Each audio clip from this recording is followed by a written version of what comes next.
Hey, salut terrien, c'est Captain Max. DC Comics est une énorme maison d'édition américaine, et certains vilains de leur création sont presque aussi connus que les héros qu'ils combattent. On pensera rapidement au Joker, à Double Face, au Pingouin ou encore à Bane chez Batman, mais aussi à Lex Luthor et Darkseid pour Superman. Et j'en passe. Il existe néanmoins une pléthore de méchants plutôt méconnus et pourtant très intéressants. Et c'est pour cela qu'aujourd'hui, on découvrira 6 vilains ignorés de chez DC.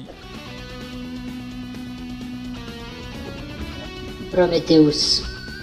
Décrit par son créateur Grant Morrison comme l'anti-Batman, Prometheus est le fils de 2 criminels, fortement inspirés des fameux Bonnie and Clyde, mais à la sauce hippie, avec qui il voyageait un peu partout aux États-Unis en commettant des crimes gratuits et souvent très brutaux. Mais un jour, lors d'une course-poursuite avec la police, ils furent rattrapés et les hommes de loi tuèrent les parents sous les yeux de leur fils. Un événement extrêmement traumatisant pour le jeune garçon, au point que ses cheveux blanchirent sous le choc. À 16 ans, il découvre une grosse réserve d'argent planquée sous terre par ses parents, et il l'utilise pour se payer de grandes études dans le monde entier. Il apprend une douzaine de langues, maîtrise différents arts martiaux et devient criminel. Juste avant de perdre espoir dans sa recherche de Shambhala, ville considérée comme la source du mal par certaines cultures, il rencontre et intègre une secte vénérant les forces du mal.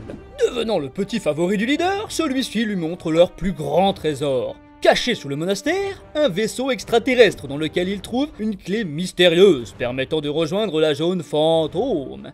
Dans cet espace infini, qui deviendra son repère, se trouve juste une maison. Une maison tordue, pour un homme tordu, dira-t-il. Prometheus a une connaissance accrue en nouvelles technologies, et sa plus belle invention n'est autre que son casque. Il lui permet en effet de télécharger des connaissances directement dans son cerveau, lui procure une extrême habilité, et même la possibilité d'imiter n'importe quel adversaire. En plus d'être une machine de guerre au combat à main nue, il est souvent accompagné d'une puissante matraque chargée d'énergie. Il apparaît pour la première fois dans New Year's Evil Prometheus. On y découvre essentiellement ses origines, mais aussi la façon dont il s'est organisé pour infiltrer la tour de justice de Superman et sa clique. Grâce à un concours, le jeune super-héros Retro devient membre de la Justice League pour une journée. Malheureusement pour lui, Prometheus le découvre et s'empresse d'aller le tuer pour prendre sa place. C'est ainsi qu'il réussit à se faire passer pour Retro et rejoindre la tour pour tenter seul de tuer tous les super-héros. Il parvient à en vaincre pas mal, comme Martian Manhunter, Steel, Batman, et essaye même de pousser Superman au suicide, en échange de la vie de prisonnier.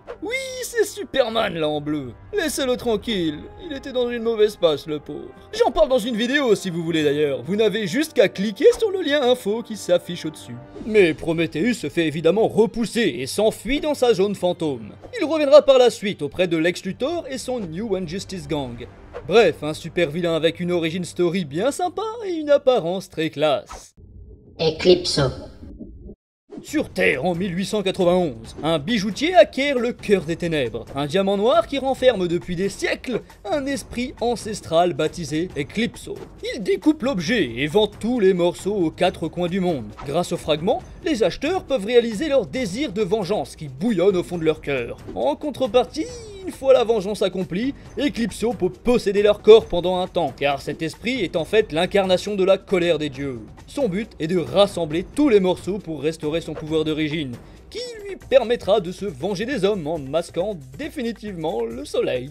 Sympa, non? Il finit par posséder de manière permanente un célèbre astronome, Bruce Gordon. Mais son hôte résiste constamment, surtout lorsqu'Eclipso combat des super-héros. Il est cependant vulnérable en présence de la lumière du soleil, et laisse finalement tomber le corps de Gordon pour devenir un spectre, et prendre possession de plusieurs individus au fil du temps, se nourrissant de la colère qui sommeille en eux. Il réussira même à contrôler Superman en se servant de Lois Lane. Mais heureusement, Shazam réussira à le vaincre temporairement. Doté de pouvoirs plutôt fréquent dans les comics, comme la super force, le vol et la résistance, sa puissance dépend aussi du corps qu'il possède. Eclipso est ultra violent, alors attendez-vous à avoir des effusions de sang dans toutes ses apparitions. Shemo. Cherchant à vaincre la maladie, la famine et tous les maux de l'humanité, le professeur Ramsay Norton expérimente sans cesse des tonnes de combinaisons chimiques. À chaque expérience ratée, il vide les produits dans un grand moule de forme humanoïde en plastique qu'il a baptisé Shemo. Il agit de la sorte pour garder en mémoire ses échecs, et se rappeler qu'à chaque fois qu'il rate une expérience, des milliers d'êtres humains continuent de mourir. Alors qu'il étudie l'hypercroissance des fruits pour vaincre la famine, Norton rate une énième fois son expérimentation, et déverse ses résultats dans son homme en plastique, qui achève de le remplir. Le professeur, épuisé, s'endort dans son bureau après avoir décidé qu'il devait vider Shemo le lendemain matin. Mais, réveillé par un gargouillement, il aperçoit devant lui le monstre grossissant à vue d'œil. Avant que le professeur puisse faire un geste, la créature lui crache un flux de produits chimiques pour le tuer. C'est ainsi que Norton donna accidentellement naissance à une entité biologique aux instincts primaires et dénuée d'intelligence. Une fois dans le monde extérieur, le monstre sème la panique en détruisant tout sur son chemin. Fort heureusement, les Metal Men parviennent à le repousser, mais celui-ci se cache et revient les affronter à plusieurs reprises. Bien plus tard, Lex Luthor se servira de lui pour contaminer les baies de plusieurs villes, provoquant même la mort d'Aquagirl. Par la suite, il sera même l'instrument de la Suicide Squad, dirigée par Amanda Waller.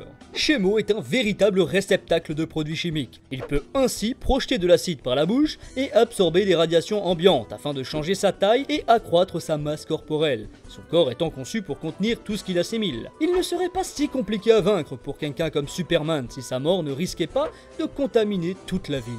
C'est plutôt dommage que ce vilain ne soit pas un peu plus travaillé dans les comics, car il n'est jamais rien d'autre qu'un personnage de seconde zone, un outil dont se servaient les grands méchants qui lui font clairement de l'ombre. Et puis, même niveau design, il faudrait l'améliorer un peu le bestiau. Black Manta. Ce super vilain a des origines story différentes. Lors de sa première apparition, celui qui se fera appeler Black Manta grandit dans un orphelinat. Il souffre d'un autisme profond qui le rend fou au contact du coton, le fait adorer le glacé et le dote d'une très grande intelligence lui permettant de comprendre instinctivement le fonctionnement d'une machine. Grâce à une méthode expérimentale pour le guérir, les médecins parviennent à le ramener à un niveau mental plus ou moins normal. Mais une chose le hante, depuis qu'il a vu Aquaman à la télé, il est obsédé par l'idée de prendre sa place en tant que maître des océans. Dans la seconde histoire, il est révélé qu'Aquaman a tué le père de Black Manta par accident. Depuis ce jour, ce dernier cherche à tuer toute la famille du super-héros afin de venger son paternel. Niveau pouvoir, il n'en a pas vraiment. Il est certes très fort et a une intelligence surhumaine, mais c'est bel et bien son costume qui fait de lui un ennemi redoutable. Il s'agit d'une copie d'un prototype expérimental submersible et inspiré par l'animal marin, la raie noire. Cette combinaison le protège des agressions et les lentilles rouges de son casque peuvent lancer des décharges d'énergie. Black Manta est aussi souvent armé d'un gros harpon. Il est rarement mis en avant en France, mais si vous possédez le jeu Injustice 2, vous aurez la chance de découvrir qu'il fait partie du nouveau casting aux côtés d'Atrocitus, un personnage lié à l'origin story de Black End. Il existe également deux histoires différentes pour Black End. Une qui date de sa première apparition en 1964 et la seconde de 2008 dans Green Lantern Secret Origin. Dans sa première version, William Hand est un inventeur de génie issu d'une famille très réputée de Costville. Famille qu'il déteste. Pour s'en démarquer le plus possible, il fait un choix radical, devenir un criminel. Une fois ses études terminées, il devient ce qu'il a toujours voulu être, un hors-la-loi, sans pareil, échappant systématiquement aux forces de police. C'est ainsi qu'il prend l'identité de Black Hand. Hand car c'est son nom de famille, et Black pour jouer avec l'expression « être le mouton noir de la famille ». Mais un jour, il veut s'en prendre à plus fort que des simples policiers, et se prépare à affronter le super-héros Hal Jordan. Il met au point une arme remarquable, pouvant absorber l'énergie provenant de l'anneau du pouvoir des Green Lantern. Une fois chargé, il peut s'en servir de la même façon que s'il avait l'anneau. Mais bref, ce n'est pas la meilleure origin story, celle de 2008, et évidemment bien moins kitsch. Le jeune William Hand a pour ainsi dire vécu toute son enfance proche des morts, étant donné que ses parents dirigeaient un salon funéraire. C'est d'ailleurs le logo de l'entreprise que l'on peut apercevoir sur son costume de super vilain. Dès son plus jeune âge, le petit Willy est sérieusement obsédé par la mort, ce qui se traduit par de malsaines tendances nécrophiles. On comprendra même indirectement qu'il aura donné son tout premier baiser à un mort.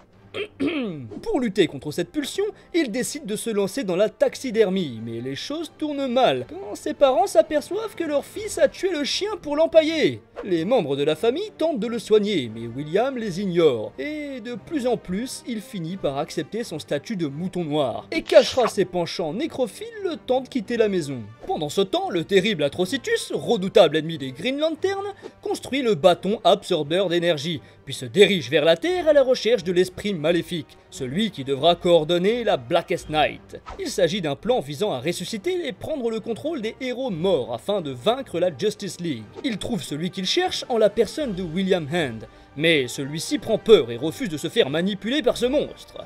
Aidé par Sinestro et Hal Jordan, il échappe aux griffes d'Atrocitus, mais réussit cependant à récupérer le bâton d'énergie sans que les Green Lantern ne s'en rendent compte. Caché dans un hôpital, William essaye de dérober un cadavre, mais malheureusement pour lui, un agent de sécurité le découvre. Instinctivement, il se sert du bâton pour le tuer. À partir de là, il deviendra rapidement l'esclave d'une voix mystérieuse qui fera progressivement de lui le premier des Black Lanterns. Détail intéressant, il fabrique son costume à partir de sacs mortuaires. Alors, on peut pas faire plus classe, non? Despero.